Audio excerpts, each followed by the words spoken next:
प्यारे विद्यार्थियों, स्वामी Keshavananda online class में आपका पुनः स्वागत है। ये जो वीडियो बनाया जा रहा है ये कक्षा 8 के विद्यार्थियों के लिए संस्कृत विषय का वीडियो है। ठीक है, आज से आपकी शुरुआत है वीडियो बनाने की और मैं आशा करता हूँ कि आप प्रत्येक वीडियो को अच्छे ढंग से समझें, कॉपी में नोट करते हुए चलें। जिन बच्चों के पास किताबें नहीं हैं उसका भी हमें ख्याल है, तो किताब का पहला पद्यांश और दूसरा पद्यांश हमने लिख रखा है बोर्ड पे, ये हल करवाएंगे। तो मैं आपको बता देता हूँ, आपकी किताब का नाम रुचिरा है। किताब का नाम क्या है? रुचिरा। पहले पाठ का नाम है सुभाषितानी। सुभाषितानी का अर्थ होता है सुंदर वचन। क्या अर्थ होता है? सुंदर वाणी कह सकते हो, सुंदर वचन कह सकते हो, मधुर वचन कह सकते हो। ऐसे वचन जो सुनने में हमें मधुर लगें, सुनने में प्रिय लगें, वो होते हैं सुभाषित। क्या होते हैं वो? सुभाषित। ठीक है, ये पाठ है आपका, प्रथम पाठ है सुभाषितानी। अब आपको बता देते हैं इस पाठ में सूक्त मंजरी, नीति शतक, मनु स्मृति, शिशुपाल वध, पंचतंत्र से रोचक श्लोक इस पाठ में से लिए गए। ध्यान रखना, कहाँ कहाँ से लिए गए हैं? सूक्त मंजरी से लिए गए हैं, नीति शतक से, मनु स्मृति से, शिशुपाल वध से, पंचतंत्र से। जो रोचक हैं, जो हमारे लिए अच्छे हैं, जो जीवन में कुछ ना कुछ प्रेरणा देंगे, वैसे श्लोक आपको इस पाठ में वहाँ से अलग अलग ग्रंथों से लिए गए। ठीक है, पहला आ रहा है आपको, देखो, गुणा गुणगेषु गुणा भवन्ति ते निर्गुणम प्राप्य भवन्ति दोषा सुस्वादु तो यह प्रवहन्ति नद समुद्रम आसाद्य भवन्ति अपेय। पहले श्लोक को आप पढ़ो ढंग से। गुणा गुणगेषु गुणः भवन्ति ते निर्गुणम प्राप्य भवन्ति दोषः समुद्रम सुस्वादु तो यह प्रवहन्ति नद्य समुद्रम आसाद्य भवन्ति अपेय। अब ये हमने जो पढ़ा है पहला श्लोक, पहले श्लोक को हम हल कैसे करें? देखो, ये आपका श्लोक है। अब इसका श्लोक का आपको अन्वय आना चाहिए। पहले आप अन्वय करोगे और अन्वय का बाद में अर्थ समझोगे। बगैर अन्वय के आप अर्थ सही नहीं कर सकते, ध्यान रखना। अभी आप छोटे हो, अन्वय पहली बार सीख रहे होंगे, कक्षा 8 में हो। अन्वय कैसे करें? पहले यदि आपको अर्थ याद है, ध्यान देना, अर्थ याद है तो आप अन्वय आराम से कर सकते हो।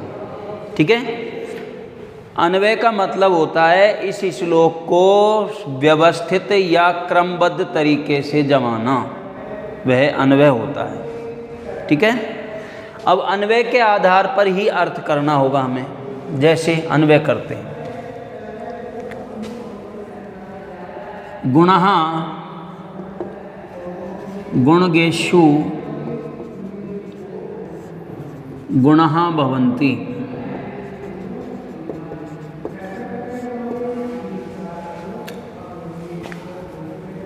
ते निर्गुणम प्राप्य दोषः भवन्ति दोषः भवन्ति।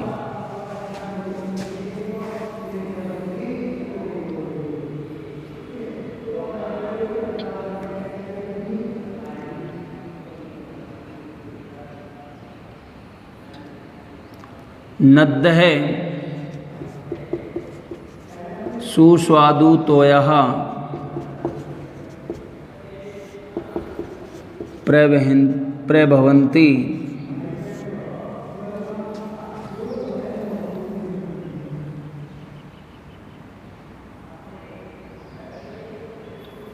कोष्ठक में लिखो तहा समुद्रम आसाद्य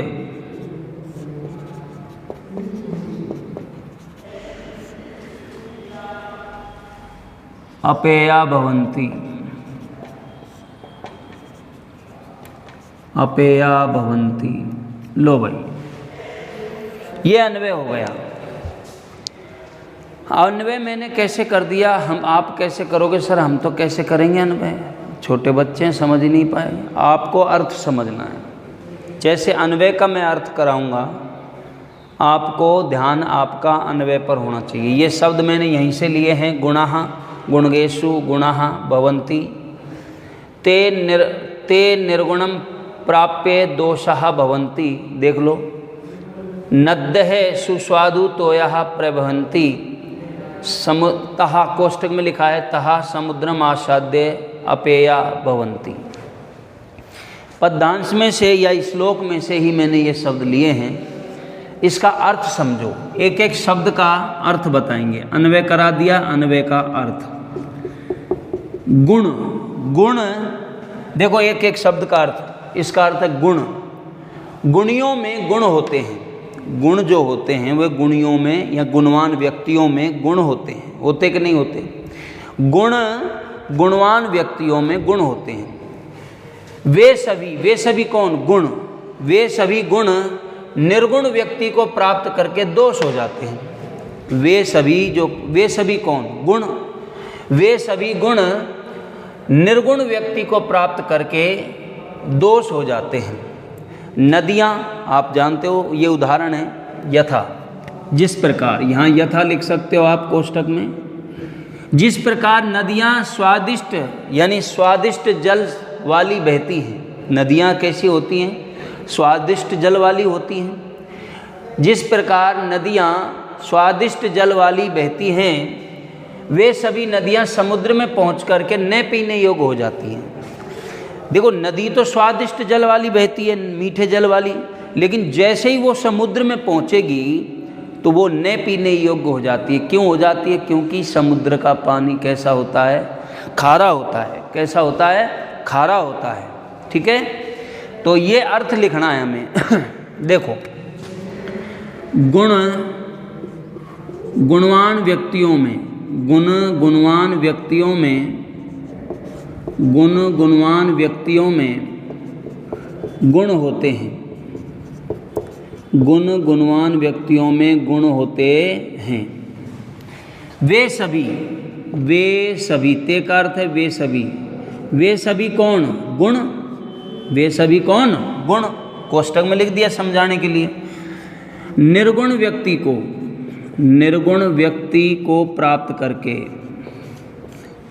निर्गुण व्यक्ति को लिख दो या निर्गुण व्यक्ति में पहुंच करके या प्राप्त करके। निर्गुण व्यक्ति को प्राप्त करके, निर्गुण व्यक्ति को प्राप्त करके दोष हो जाते हैं। क्या हो जाते हैं? दोष हो जाते हैं।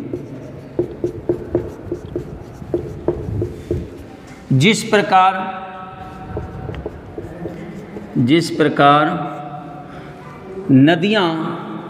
प्रकार नदियाँ स्वादिष्ट जल वाली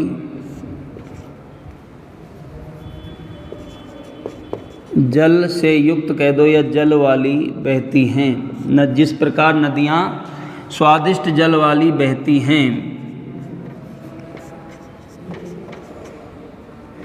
वे सभी कौन? वे सभी कौन? नदियाँ। वे सभी कौन? नदियाँ।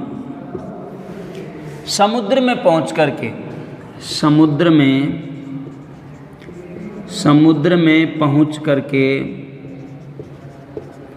समुद्र में पहुँच करके न पीने योग्य हो जाती हैं। न पीने योग्य हो जाती हैं।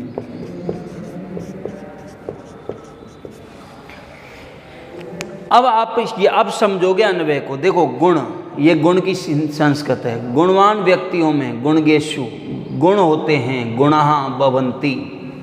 वे सभी की संस्कृत क्या है? ते।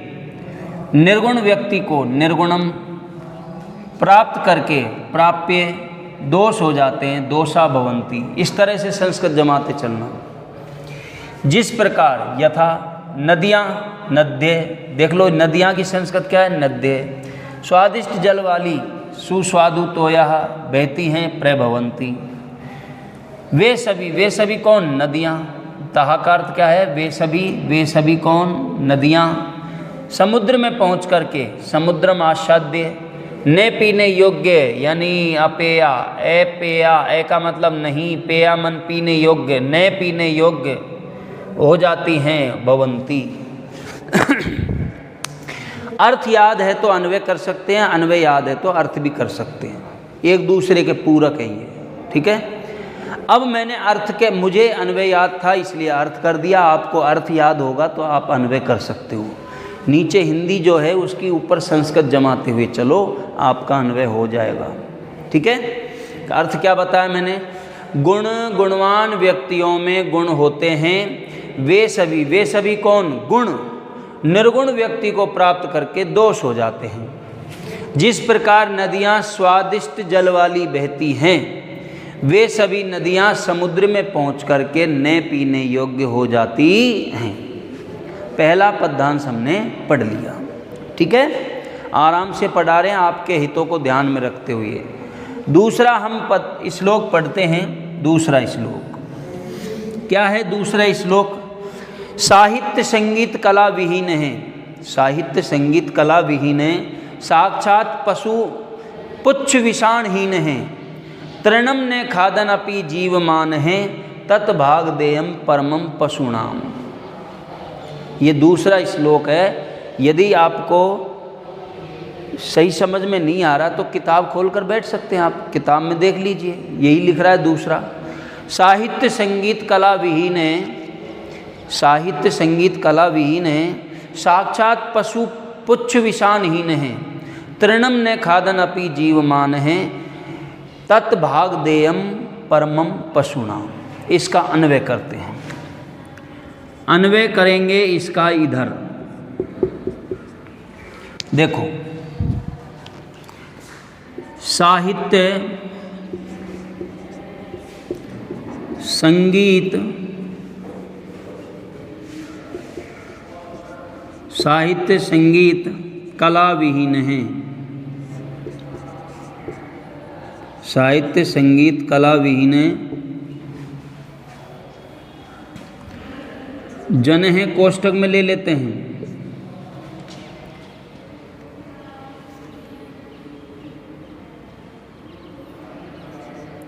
पुच्छ विषाणहीन है,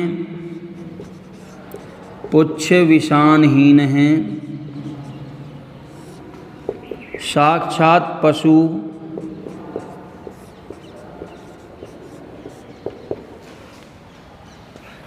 भवती, कोष्ठक में लिख दूँ भवती, लो भाई, सह बाद में लेंगे सह को, तत्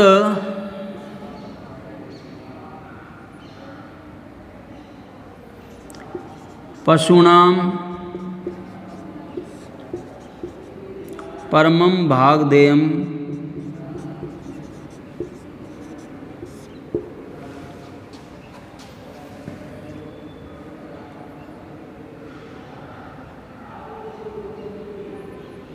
यह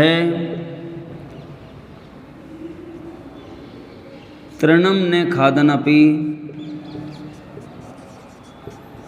तृणम ने खादनपि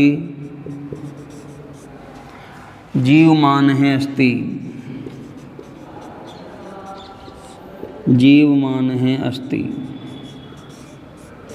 यहाँ यह की जगह से भी दे सकता है वो, यह भी, ये कोष्ठक में लिख लो यह या फिर सह, कोई सा एक देगा वो। अन्वय कर दिया हमने। साहित्य संगीत कला विहीन है, जन है पुच्छ विषाणहीन है, साक्षात पशु भवती, तत्पशूनाम परमम भागदेयम स या यह तृणम ने खादन अपि जीवमान है अस्ति। कि इसमें यह बताया है कि जो व्यक्ति साहित्य संगीत कला से रहित व्यक्ति, बिना सींग वाला, ध्यान देना, बिना पूंछ वाला और बिना सींग वाला साक्षात पशु होता है। ऐसा व्यक्ति जो संगीत नहीं जानता है, कला नहीं जानता है, साहित्य नहीं जानता है, ऐसा व्यक्ति जो साहित्य संगीत कला से रहित व्यक्ति है, वह बिना पूँछ वाला, बिना सींग वाला साक्षात पशु है। ठीक है। हाँ, तो विद्यार्थियों, हम पढ़ रहे थे कि साहित्य संगीत कला से रहित व्यक्ति बिना पूँछ वाला, बिना सींग वाला साक्षात पशु होता है। ये सार्वभौमिक सत्य है, जनित में जारी है। ठीक है। कैसे कि ऐसा व्यक्ति जो साहित्य नहीं जानता है, संगीत नहीं जानता और कला नहीं जानता है, उन सभी विद्याओं से रहित व्यक्ति साक्षात, ध्यान रखना, पशु के समान होता है। पशु के तो सींग भी होता है और पूँछ भी होती है, लेकिन ये बिना सींग वाला और बिना पूँछ वाला क्या है? पशु है। ठीक है। देखो आगे क्या लिख रहा है। उन पशुओं के श्रेष्ठ भाग हैं, उन पशुओं के श्रेष्ठ भाग हैं। कौन से पशुओं के? जो जिनको लोग पशु कहते हैं, जिनके पूँछ भी होती है और जिनके सींग भी होते हैं, उन पशुओं के श्रेष्ठ भाग हैं। वह घास न खाता हुआ भी जीवित है। कौन सा पशु? यानी व्यक्ति। व्यक्ति को पशु कहा है। उस पशु के श्रेष्ठ भाग हैं जो घास न खाता हुआ भी जीवित है। पशु क्या खाता है? घास। लेकिन ये मानव के रूप में पशु है जो घास न खाता हुआ भी क्या है? जीवित है। बढ़िया किया, घास नहीं खाया, नहीं तो घास भी कम पड़ जाती। किन के लिए? पशुओं के लिए। समझ गए ना? तो ये सौभाग्य दे रहा है कि उन पशुओं के श्रेष्ठ भाग हैं, उन पशुओं के श्रेष्ठ भाग हैं जो घास न खाते हुए भी जीवित हैं। यानी मनुष्य को ही पशु माना है। पशु के, मनुष्य के श्रेष्ठ भाग हैं जो घास न खाता हुआ भी क्या है? जीवित है तो पशु के समान, लेकिन घास न खाता हुआ भी क्या है? जीवित है। और पशु के लिए तो घास जरूरी है जीवित रहने के लिए। तो ये पशु के उस पशुओं के, यानी उन पशुओं के, यानी मानव जाति में जो पशु हैं, जो साहित्य संगीत कला से रहित हैं, उन पशुओं के श्रेष्ठ भाग हैं जो घास न खाते हुए भी क्या हैं? इस पृथ्वी लोक पर जीवित हैं। देखो अर्थ समझो। साहित्य संगीत कला से रहित व्यक्ति बिना पूँछ वाला, बिना सींग वाला साक्षात पशु होता है। उन पशुओं के श्रेष्ठ भाग हैं जो घास न खाते हुए भी क्या हैं? जीवित हैं। ये अर्थ लिखना है आपको। चलो अर्थ की बात करते हैं, अर्थ लिख लेते हैं। साहित्य संगीत कला से रहित, साहित्य संगीत कला से रहित व्यक्ति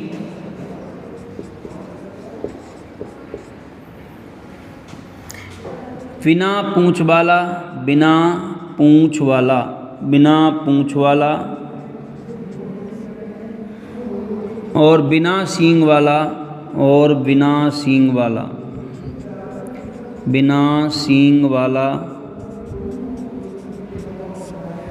साक्षात पशु होता है। साक्षात पशु होता है।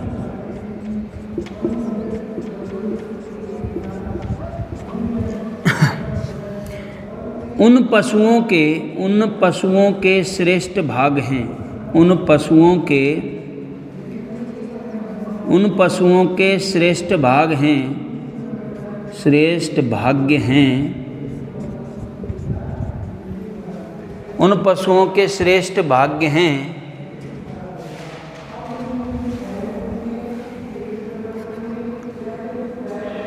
जो घास न खाते हुए भी, घास न खाते हुए भी, घास न खाते हुए भी जीवित हैं।